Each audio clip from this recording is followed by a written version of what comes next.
So, as you know, we are doing the LGBT Center's conducting interviews to try to really put experiences on the record, in first person, to share the experiences of these people of this community.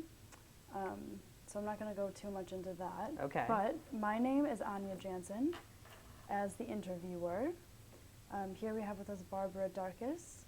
Would you mind just spelling your name so we have it on the record? Sure. It's B-A-R-B-A-R-A, last name D-A-R-K-E-S. Thank you.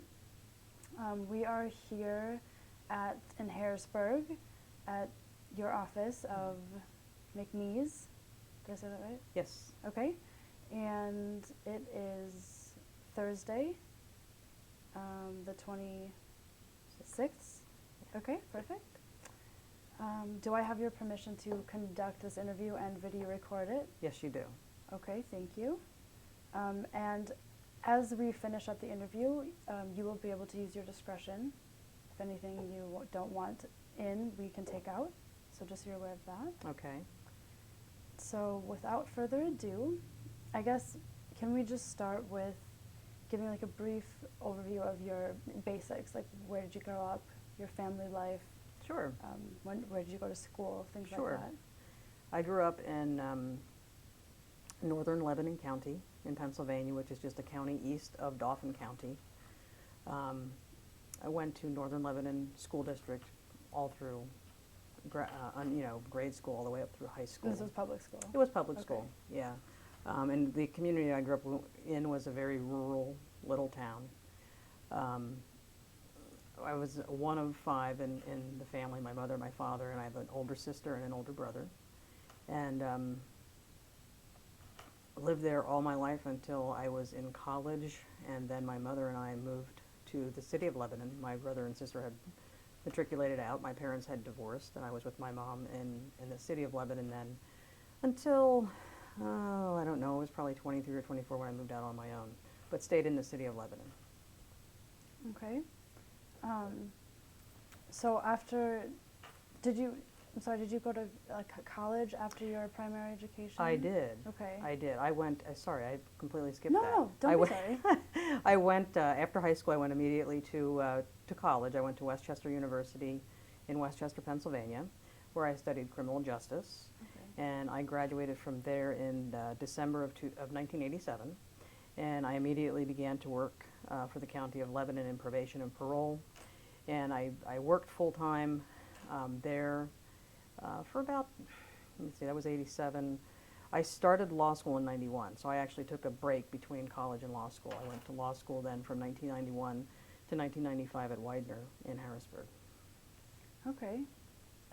During that break, did you take a break for a purpose, or was there any particular reason for that break? I took a break because I thought I was done going to college. Okay. I didn't really ever have aspirations at that point of going to law school, but being involved in the criminal justice sector and being in court a lot, I grew interested in it, and then Widener, which is actually based out of Chester, Pennsylvania, opened a law school in Harrisburg, which was offering an evening program.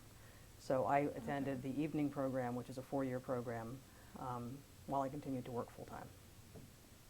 And where were you say you work full-time, where were you working at this point? At that point, when I started law school, I was working for Lebanon County. I was working in the probation and parole department. Oh, okay, that's what you mentioned. Yeah, Okay. and I was an adult probation and parole officer there from 1987 until 1993.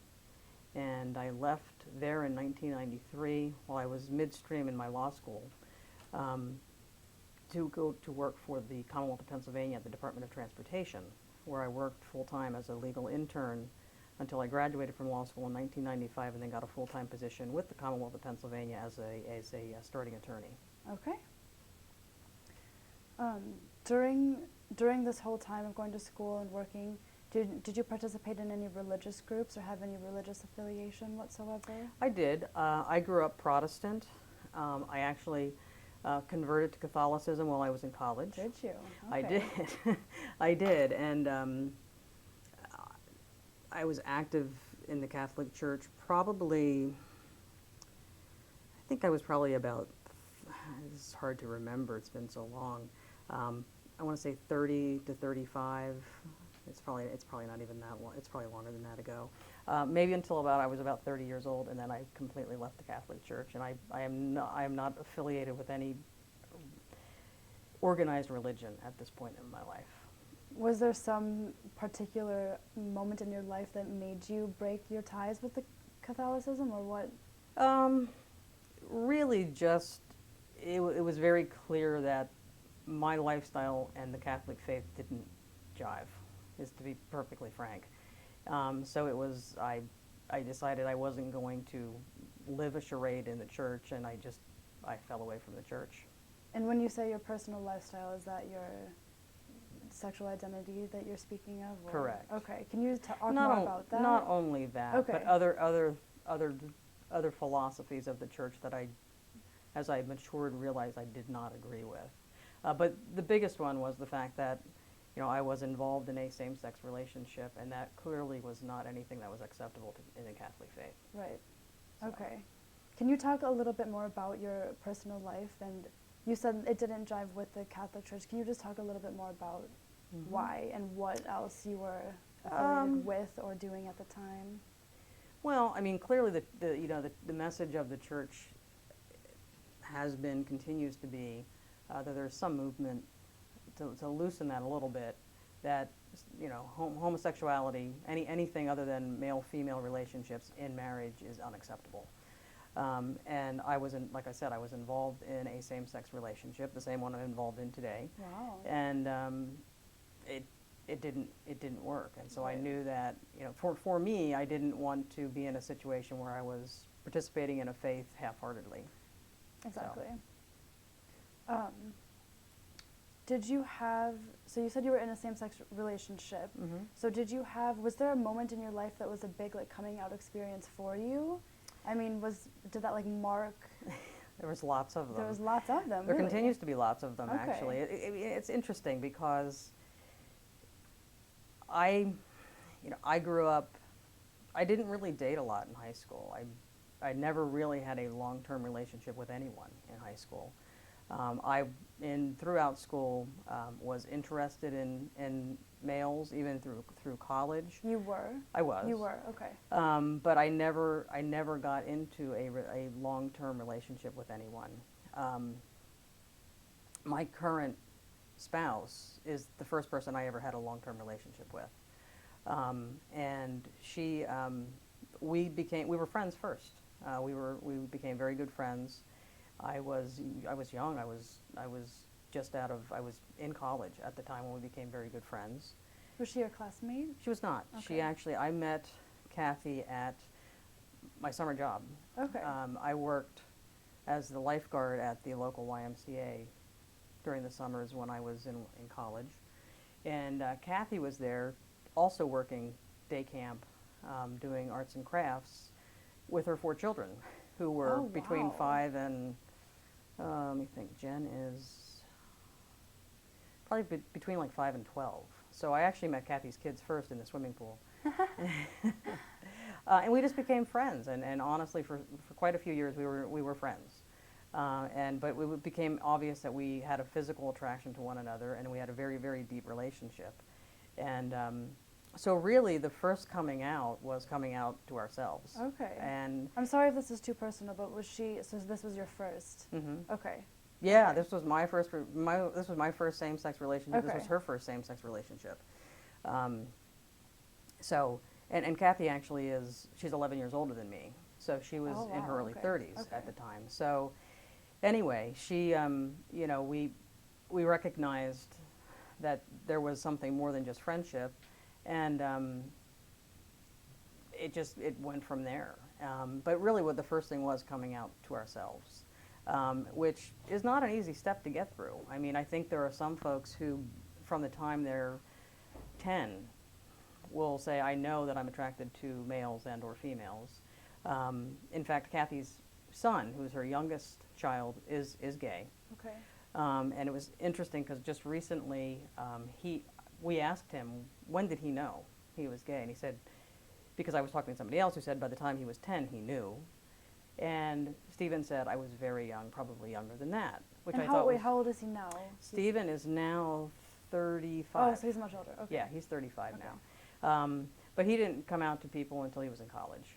Okay. So anyway, so really it was coming out to ourselves first and to each other. And we didn't come out to anyone else until 2012. Really? Wow. So okay. it was a long time of a very secluded lifestyle. And was this because it was just your personal choice? You were afraid of the Fear. repercussions? Okay. Fear. Yeah, I mean, it was predominantly fear. It was, Cathy has 4 children. She didn't want to lose her children.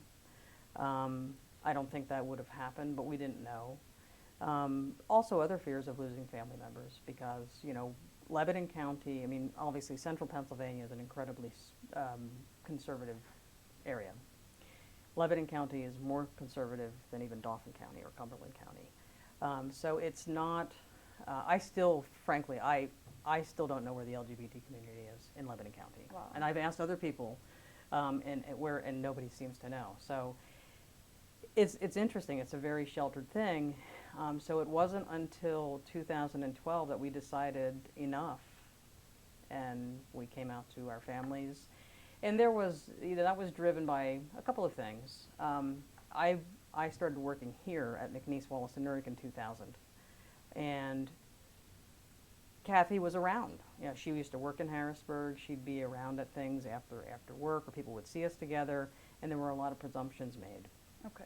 The first time I really made any step toward any admission would be when I did my will, and everything was going to Cathy, and so it became apparent to one of my colleagues, and again, there was a presumption drawn that, I was involved in a same-sex relationship, and so, and not in a bad way. It was a very accepting thing. And then a few years later, they allowed us to put same-sex partners on our health benefits, and so I signed the form, and so that was a second kind of wave of coming out. Was that through like the domestic partnership, or Mm-hmm. you mean, okay? Yeah, we weren't All right. married at that time. Right, So, exactly. but yeah, it was a domestic partnership. So Okay. we, so that was kind of a second wave, and then Cathy really didn't attend formal events with me. We have a dinner dance every year. I always went solo. If I went to fundraising events or other dinners that we get invited to, I would go alone. And there was an event where I was being recognized that we were, I was told you can invite whoever you want to. So I invited my mother and my brother and Cathy and I think one of her daughters came too. And that was that. I mean, there were some colleagues there, but at some point in that evening, it was clear to me that somebody must have said something to somebody, as in who is that? Because there was another dinner about 4 or 5 months later that I had been asked to attend. It was a fundraiser, and I said I would go, but there was still one seat at the table empty, and one of my partners came into my office and said, "Why don't you bring Cathy?" So it was clear to me at that point that it was okay. Okay. So I said, I'll ask. So I asked, and she came, and that was the beginning of the end of, as far as people knew here, Cathy was my significant other. And that was largely accepted by your colleagues? Mm-hmm. Okay. Yeah. Yeah, I mean, accepted, embraced. Okay. Very, very much so. And in Good to fact, hear. the people in this building are probably the reason that we decided that it was okay to come out. Yeah, so it was pretty powerful for us to be accepted like that, because I won't be, we're pretty conservative folks in this building too. So, but it was okay, and that was the beginning of the end. And I, in 2012, probably in the spring, early summer, I just went home to Cathy one day and said, I want to come out to everyone. I'm tired. I'm exhausted. I mean, it's exhausting because you go to things alone. You're constantly not living it's kind of like living a lie, because I mean, we never lied about it. We never really got asked about it. Okay. But it's just one of those things where it's a don't ask, don't tell thing, right? So you're not saying anything, but everybody seemingly seems to think that's the case, but you don't say anything, and it truly is an exhausting way to live your life. I mean, it's like you have this life, and then you have this secret life over here. And Cathy and I mean, we lived together for 16 years. This whole time you were living together? We lived together. We have lived together Yeah, about 16 or 18 Okay. years now that we've Okay. actually lived together. But I mean, there were times when her kids were with us, not with us. But again, nobody ever asked the question, so we never spoke about it. So we did led a pretty secluded life socially. Not that we didn't do things together, but when it came time to have other events, I mean, Christmas I went to my family, Christmas she went to her family, and that's just the way it was. But it, and then I said that to her, and she wasn't quite ready because she still had this fear of really the kids, her losing her kids, and again they're all grown adults at this point. Um, but we also have two grandsons, and that was weighing heavily on her mind. She didn't want to not be able to see her grandsons. And, she shocked me in August of that year. We were on our way home from Virginia. We had been to a wedding, and she said, "We're coming out today." And literally, we drove from Virginia. Two of her children were in Western Maryland, and we drove through Virginia, up through Western Maryland, stopped with Julia and Stephen, told them, and then proceeded to Harrisburg and met with her oldest daughter, who has the two sons, and then went to pick up her second daughter because she needed a ride and told her. And so all in one Sunday afternoon, we came out to her four kids, and the earth didn't end, and it was all okay. And in the course of the next week to months, we proceeded to come out to the rest of our family members. And once that was done, I mean, that seemed to us to be the most important people to come out to. family. Because who else I mean, those are the people worry about the most. Of course. What about my of family? course. And you just have to get to a point where you have to be ready to accept whatever comes. And if that meant we were going to lose people, then we were going to lose people. Okay. So you just get to that point where you say, to heck with it. I can't continue to live my life this way. So the kids, her kids didn't know, even though you were living together. They just, Again, it was like a don't ask, don't tell. it was like a don't Okay. ask, don't tell. Okay. I think, I mean, there had to be some suspicion. They're not Right. stupid people, but It wasn't out in the open, regardless of was what not they, out was not out in okay. the open, and none of them ever asked. And we just, we didn't talk about it. It just was not an issue that came up, and we just continued to live life, and it's just the way it was. It's kind of a really, but but that was the one thing we wanted very much to not put that on them and say, obviously Of course. we didn't do that. We basically said, this is the situation. And for the most part, it was accepted. I mean, it's always an interesting thing to go through, because initially there were some folks who vocalized to us that they were okay with it, but then we would hear things later on, things frankly that we probably never should have heard. There's been particular like family member things that were said, and they hurt. But again, you have to get to that point where you have to say, okay, it's not my problem, it's your problem, and Yeah. you have to deal with it. I'm the same person. That can't be as easy I to was. just, get to that point. It's not. It's a very difficult process, but it is by far the most liberating thing I've ever done, because there's not a chain around my neck anymore. Okay. So because there was always that fear. Well, what if somebody asks? What am I going to say? If somebody says to me, "Are you and Cathy more than just friends?" I don't really have her permission to say yes, because there were these pent-up fears, but really nobody ever asked. And Wow. so, That's almost telling in and of Mhm. itself. mhm. Wow. I mean, the other thing with coming out that I will add is that it's an ongoing thing. Okay. It never ends.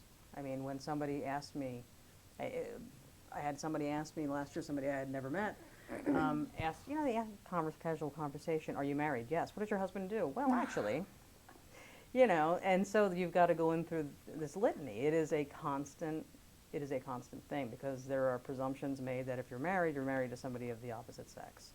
And so that's frustrating. So I think, if there's one message I would give to society is don't presume anything. And it's hard, because I do the same thing. Mhm. But to think before you ask, you can phrase the question differently, so you don't even have to broach the issue. It doesn't have to be exclusive. Correct.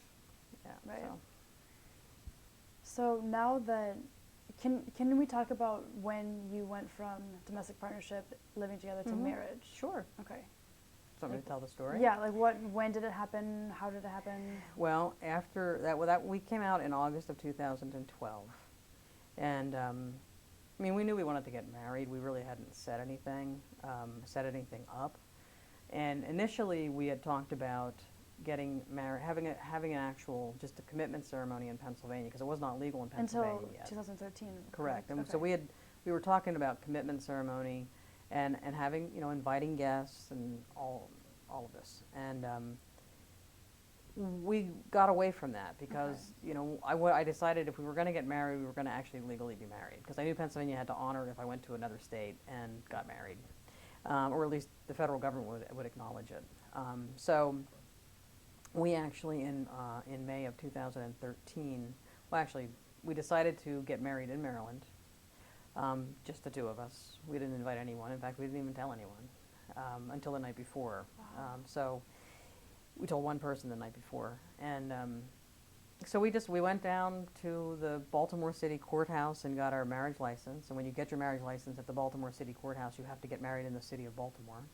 Okay. So the plan was that we were going back to the courthouse on Friday, May 3rd in the morning, and lassoing two witnesses from the hallway, which is what you have to do. And I obviously spend a lot of time in court, and the Baltimore City Courthouse is one of the dreariest places you'll ever want to go to, and decided that we weren't getting married in the courthouse. So I actually found an officiant to marry us, and we got married on the Broadway Pier in Fells Point. Okay. But Cathy didn't know that. That was all a surprise. It was a. Oh, so you had planned this beforehand. Okay. She thought we were still going to the courthouse, but I went to Fells Point, and she's asking me what we're doing here, and I said we're going to get married here. So it was fun. We had a great time, and then we went off and spent the weekend in Annapolis. I actually had an event to go to, so we went to Annapolis to a bar association event, and we had a great time. People were surprised. People. It was funny because we didn't really talk about it, but we were sitting at a table, and one of my partners here was there, and she was sitting across the table, and I must have had my hand up at some point. She saw my rings, and I had been wearing an engagement ring for months. Okay. And she just bounded out of her chair and she said, "Oh my goodness, you're wearing rings!" And that was the end of that. Everybody found out pretty quickly that we were celebrating our marriage, but. So that's how we got married, and there was some dissension about that because we didn't invite anyone, but again, we didn't want anybody to be uncomfortable. It was something we wanted to share with one another without any grief or aggravation, and we just decided that was the way to go. And there were some people that were unhappy that they didn't get to see that or be part of it, but it was and there were also some people who vocalized that they were glad they hadn't had to witness it. Wow. Including family members. And again, that was stuff that got back to us that, kind of goes through you like a knife, but I can't change that. So, No, you can't. So anyway, we had a big party then in the fall at our home. Okay, you did. Okay. We did. We invited lots of people. We had probably over, I don't remember how many, probably over 100 people at the house. Wow. We had tents and it was a catered event. It was great. We had a fantastic time. So that's what really matters. Mhm. Celebration. So. Yeah. When you said you got married in Maryland, we was did. Was that because the Pennsylvania hadn't? Correct. We got married before Pennsylvania's law changed. But was it already in the works? It because was. That was going on for It was, a while, yeah. right? But Okay. I mean, nobody Okay. really knew for sure when it was going to come down or what the Okay. decision was going to be. Yeah, exactly. And we had decided we're pressing forward with this. Okay. And so we went to Maryland. Okay. Just wanted to clear that up. Mm-hmm. So, just one more thing on the family, and then we can move on to like organizational things. Mhm. I'm curious. Did you? So it's Cathy's children. Mhm. Did you do any sort of process of like adopting them, or does it matter because they're already adults now? Or I did not. There's No, no- I okay. mean, they were adults when we got Yeah, married. yeah. I mean, their father is still around. So Okay. I mean, it would Okay. never be a situation where that ever would have happened. But I did spend a lot of time helping, is the best way to say, as far as raising them. Okay. And I mean, Okay. we didn't live together when they were growing up. We were together, but not living together. I see. But her oldest daughter I was living on my own. Her oldest daughter, when she came home from college, lived with me for a little while. And then her second oldest daughter lived with both of us for quite a few years, actually, and then her son Stephen lived with us for just a little bit in between college and other things. So, but I've been a part of their lives for a long time, Okay. and still am. Good. So, in fact, Good we to were just hear. at an event for her youngest daughter last night, who's actually getting her master's degree from Shepherd University, and she's doing her thesis stuff right now. So we went to an event, and she introduced Cathy and I as her moms. Oh, she So, did. Okay. yeah, so Okay. some people are very accepting, others are still, antagonizing over it. So, Wow. and it's interesting too, because my brother and sister have been very accepting. And my mother, she's on the fence, sometimes better than others. And they attribute it to her age. I mean, my mom's in her early 80s. Mm-hmm. And I don't give her that bye, because I know a lot of people in that age bracket who are very accepting. I also know that there are a lot of people in younger age generations that are very unaccepting. Oh yeah. So it's really not an age thing. It's what you're, how open-minded you are about things, and whatever it is. I don't know what it is, but for me, if you can't be fully accepting, at least be tolerant. Okay. And don't say hateful things, because inevitably hateful things get back to people. Yeah. So, and it chews away at relationships. So. All right. So, moving on, just to more like less like family, personal, Mhm. more like society, organizations. Like, Mhm. what can you kind of like map out? I mean, how did you get to be the president of the LGBT Center? Like what? Like, can you kind of like map out Sure. like the organizations that you started with, Mhm. or what Yeah. inspired you? When you say, you mean LGBT-related organizations, or just any I mean, organizations? I guess yes, specifically, and or if anything else like brought you to here. What like whatever. It doesn't have to be limited to these. We McNeese, Wallace, and Nurek has a very strong philosophy of giving back to the community. Okay. So we are all encouraged from the minute we walk in the doors here to get involved in the community.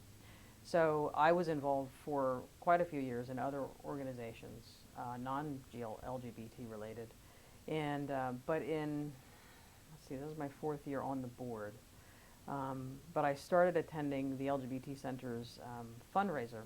Cathy and I started to attend that probably 6 years ago. They have an event every November. It's called FAB, the Fall Achievement Benefit, and it is our largest fundraiser. So we started to attend that, and that was the beginning of my involvement with the center. And it was about 2 years later, it had to be, because I'm on the board for 4 years, that Bibi Malay, who is one of my partners here, Okay. who has been, she is an ally to the community, has been forever, and she asked if I was interested in being on the board. Okay. And so that was what got me into the board. And how I elevated to the president, I'm still not 100% sure, but it just all happened. And I was happy to do it. It is an organization that I am not only involved in because we like to give back to the community, but because it's a very important organization to me. Mm-hmm. I mean, I'm very lucky because I work someplace that I feel as though I'm treated equally. You do? Regardless, absolutely. Okay. Yeah, I don't think I've ever been treated anything otherwise. And if there's anybody in this building who doesn't approve, I don't know about it. Both as like a woman and okay. Yeah, Wow. I have no reservations about Wow. how I've been treated here. So it's it's just a very important organization for me, and I'm happy to do what I'm doing for the organization, and hopefully I leave it a better organization than when I started. So the other things that I'm involved with are really all non-LGBT related, which is Okay. fine with me. I'm involved with the Foundation for Enhancing Communities. I'm involved with the James S. Bowman Inn of Court. Do some things with the Dauphin County Bar Association and the Pennsylvania Bar Association. But really my mainstays right now are with the Inn of Court and with the LGBT Center. Okay. And the Foundation for Enhancing Communities is getting busier. Okay. So There was nothing like in your earlier years, like of college. nothing. Nothing. Okay. Wasn't out. Exactly. Yeah, Like you said, it was nothing. only in. Okay. So, I guess we've talked about your work here a little bit, but can you? I'm not like completely clear. Like, what exactly is your focus and like what do you do here? As- Sure. I came over here in 2000 from PennDOT. I was an attorney at PennDOT, so I did a Okay. lot of motor vehicle and driver license type things at PennDOT.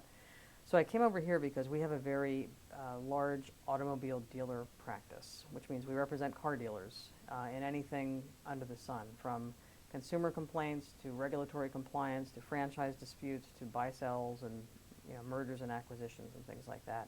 I focus my practice with auto dealers on day-to-day regulatory compliance, trying to help with consumer disputes. Usually that means a lawsuit.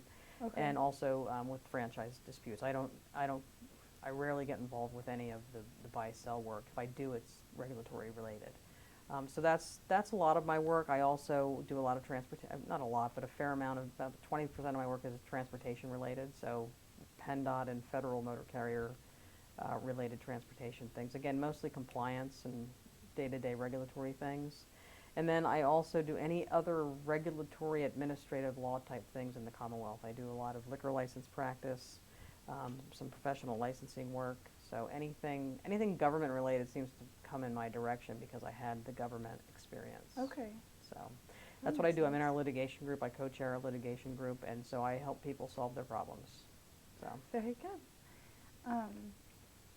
Okay, so I guess we've covered almost all of this. Is there any, besides the life events and the turning points that you've already mentioned, is there any other life event that should be noted here in the course of your experience that relates to your identity, any other? I mean, the only thing I guess I would say, and I've really never had a discussion with my mother about this, but I wonder if I think part of the reason my mom has been so resistant to full acceptance of my relationship with Cathy is that, my father left when I was 14, and I didn't see my dad after that. I mean, maybe 3 or 4 times since then. I completely lost touch with him. And I think there are times that my mom blames that and the fact that I didn't, that there was a bad event there in which he considers, pretty prime time in life as maybe what drove me to have a relationship with a woman instead of a man. Oh, so the reason that it's because of your father's leaving, she's saying. Well, she's never said that. Okay, but I think, and that's the only other life event. Uh-huh. But I would say that had absolutely nothing to do with it. I mean, it was a situation where I happened to fall in love with a woman. Mm-hmm. It was not planned. It was nothing I had ever felt before. It just happened, and it had nothing to do with my dad leaving. But I think there are people who put those two things together, and I would just suggest that for me, it had nothing to do with it whatsoever. And I mean, I guess maybe for some people that might, but it didn't for me. Okay. But I think, the main life events were just, at certain places at certain times, and then, with the whole reaching a point of no return as far as coming out, it was just everything that I've already talked about. So nothing else that really stands out for me that was remarkable as far as deciding to get to where I'm at today. So I just have a question.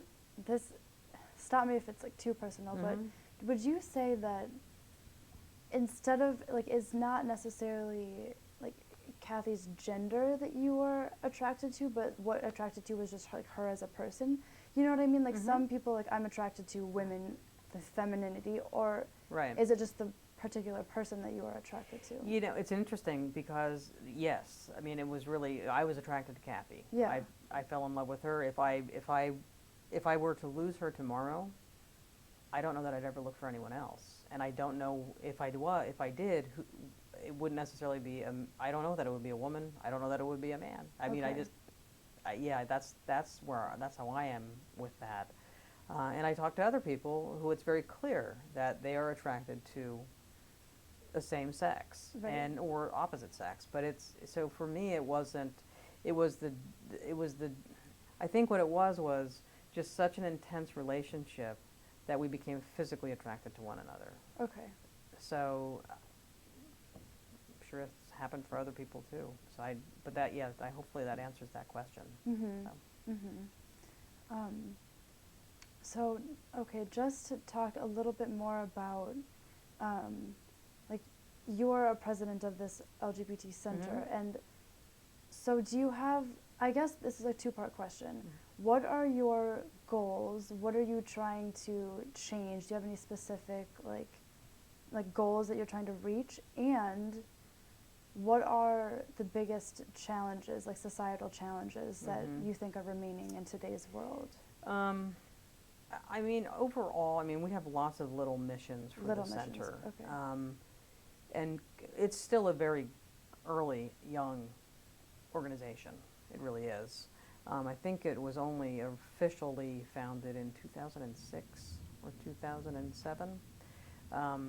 And I mean, there were different organizations before that, but the actual LGBT Center of Central Pennsylvania was, I believe, started in 2006. So it's still very young, and it's still kind of getting its legs, but we've made tremendous strides even since I've been on the board, because we actually went from just having an office space to actually having a full-blown center where people can come, and we have events and things like that. And we have events for folks of all ages, youth to aging, Okay. aging adults. So my hope is that we can continue to sustain the center, make it more vibrant than it even is, and just overall to create a better awareness of, you know, LGBT people are not just in the community, they are part of the community. Yes. Okay. And you know, people need to respect us just like, you know, and I'm not asking to be treated differently. I just want to be treated the same. Mhm. You know, it would be nice, you know, I still get, it's still very clear. I just said this to Cathy not that long ago.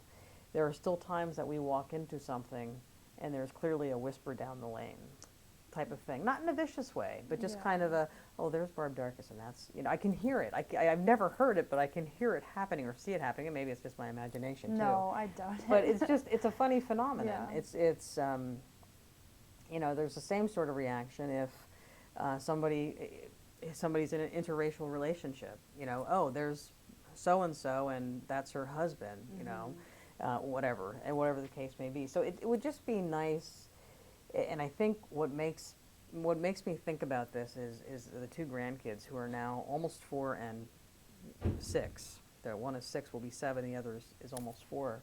And it's very clear in those young years, they're blind. They don't see differences in people. They, you know, or if they do, it's transparent to them. It doesn't matter. But then suddenly they get foiled with people's biases and prejudices that develop into their own biases and prejudices. And, you know, it's very frustrating that we do that as a society. So it would, for all folks, it would be wonderful if we could stop that. And that would be utopia. That would be, We'll never yeah. get there, but we can continue to strive to get there. And, you know, it would be nice not to ever be looked at as different, if you will, but it's a, you know, it's, I'm going to keep living my life like I'm living it, and hopefully we'll continue to get there and get better and better and better at that, so that it's not, you know, kind of a different thing. The other thing that, for me, that I always, whenever I get asked to do something, whether it's joining a board, getting promoted here, whatever the case may be, I always say to myself, is this because I'm qualified, or is this because I help you meet your diversity quota? So that's always in the back of my head, and I've you know, I've never bluntly asked people that, but I've often wondered it. And I mean, I know, I mean, folks who are in diversity categories don't like to be tokens. You know, you don't want to be the person selected just because. But it's a really real thing. It's for anybody who is in, you know, I hear the same thing from individuals of different races. When you're trying to fill board positions with diversity, the first thing you're looking for is somebody of a different racial background. And it's hard, and for those folks, you can get real busy real quick, and you don't want to be that token. And most people who are chosen aren't chosen to be tokens, they're chosen because they qualify.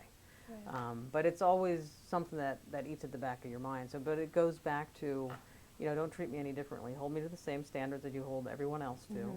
And the fact that I am, you know, identified as part of the LGBT community is, I guess, maybe an added perk. I don't know. So you're identified with the LGBT community. It's okay if the answer is no, you don't need an explanation, but do you identify as a lesbian?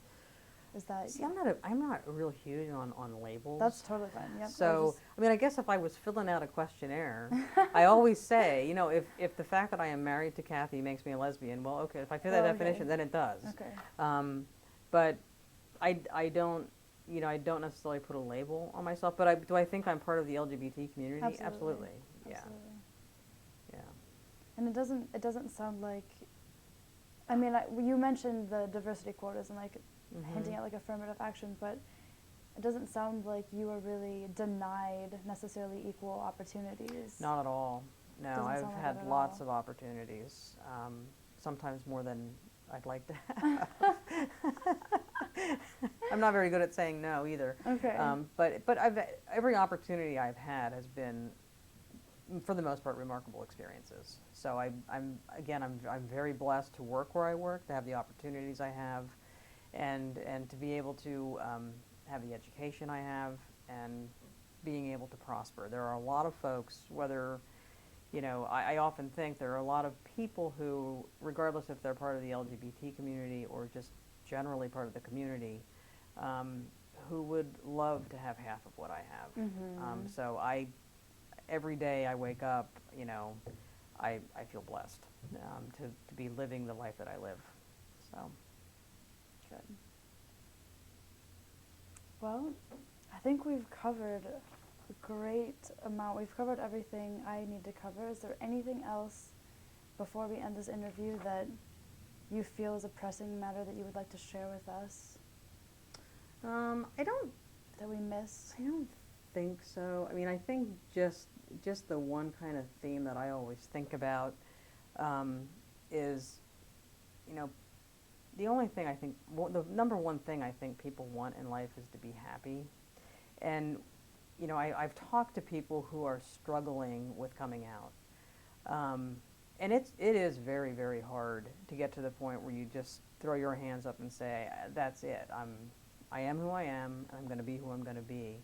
But it really does help your happiness and help your fulfillment in life. So, you know, for folks who are, whether it's somebody experiencing the I want to come out, or if it's somebody who has somebody in their life coming out, I think just surrounding them with acceptance is the best thing anybody can do for them, even if you don't quite agree with it or understand it. I think that's the biggest issue. It's ignorance. People can't. There are people who can't get their head around the concept, and so it's ignorance. So my answer to that is read some books. Maybe you'll get it. I don't know. I mean, it's clear that society, it's much more prevalent in society now. You know, we have television shows, we have movies. It's an element in so many things. So I think there's a better awareness, but I really think that to some extent, until it touches your life closely with a family member, you don't really know how you react. Because I know, for example, that, you know, my mother knows other people who have children or relatives who are in the LGBT community, and she was very accepting of them, but when it touched her life, it took her a long time to really, and I don't even know if she's still completely comfortable with it, but she's much more comfortable now than she was 2 years ago. So we just keep working on her. So. Well, not to put you on the spot, but I just had this last thought, and it's okay if you don't have an answer, but I'm just wondering, I think, like you mentioned, like youth, and you mentioned the grandkids. Do you have any like advice that you would give, let's say, to LGBT youth who's like struggling? Like, do you have any like maybe like words of wisdom that you would like for youth? You know what I mean? Like Yeah. to say. I can't even imagine being a teenager in high school, and because it wasn't an issue for me. I Right. was, you know, I was looking for young men at that time in my life, so it didn't touch me as an issue. But I think the biggest issue is for youth is to seek somebody out who you can talk to honestly about it and deal with it, because there's way too many youth in particular who are feeling the pressures of their family. I mean, nobody wants to lose their family, you know. And for kids who they may hear lots around the house and lots of hateful things around the house about LGBT community. And so the last thing they're going to do is go home and tell their parents. So if you can't tell your parents, find some place where you can feel safe enough to communicate with people who will understand and support you. And that is one of the things that, the center offers. We have something called Common Roads, which is one of our programs. And those are youth meetings. And there are many youth who come to Common Roads whose parents don't know where they are. I mean, they're at these meetings without their parents knowing that, Okay. but that's the way it has to be for them. But it offers them a place where they can be themselves, where they can be accepted, and where they can start to hopefully get to a point where they can live a more fulfilling life. Because, it's hard enough to grow up, but when you're growing up with something like that, and we have far too many kids, doing extreme things like taking their own lives or acting out in some other way because they can't get over and get to a point where they're comfortable. And I think that's the hardest thing, because I grew up in a family where, LGBT stuff was kind of a joke, if you will. It was kind of made fun of, a joke, that sort of thing. So, when you know that, you feel you got to get comfortable with yourself first, and before you can ever think about coming out to somebody else. And there are, I find it very sad that there are people who will live their entire life not living this secret life of being attracted to same sex, but being afraid to tell people. And I lived it. I did experience it. And when I talk to people who have done that for twice as long as me, I think, oh my goodness, it's painful. It's very painful. And so that's for kids, get to someplace safe and a place where you can really express yourself to other people. And I think half of that will help people get to a point where at some point they'll be able to come out to their family. And sometimes the reaction's way different than people expect, from parents in particular. But it all depends. You never know for sure. But I think that's the biggest issue, get to someplace safe. Well, thank you. You're welcome. Thank you. Okay, so the last thing before I have you sign the release, which you may have already done this, but do you have any materials that you would like to donate? I'm sure you've already. Oh my gosh! As president, I actually haven't donated anything. You haven't? I don't know that I have anything. Okay. I have to think about that. Okay. I mean, the things to go in the archive. Right, exactly. Dickinson. And I can leave you. I can leave you a sheet. Okay. And you can do that. Yeah, I have to think if I have anything. Or with Cathy, maybe, Yeah, I have to. I honestly don't know if I have anything. Okay. I know you guys have lots of neat stuff because I've been down to see the archives. Yeah. It's a lot of great stuff. So I will definitely think about that. Okay. And if I do, the more stuff I can get rid of, the better. And is there any name at the top of your head right now that you think we should add to our interview list?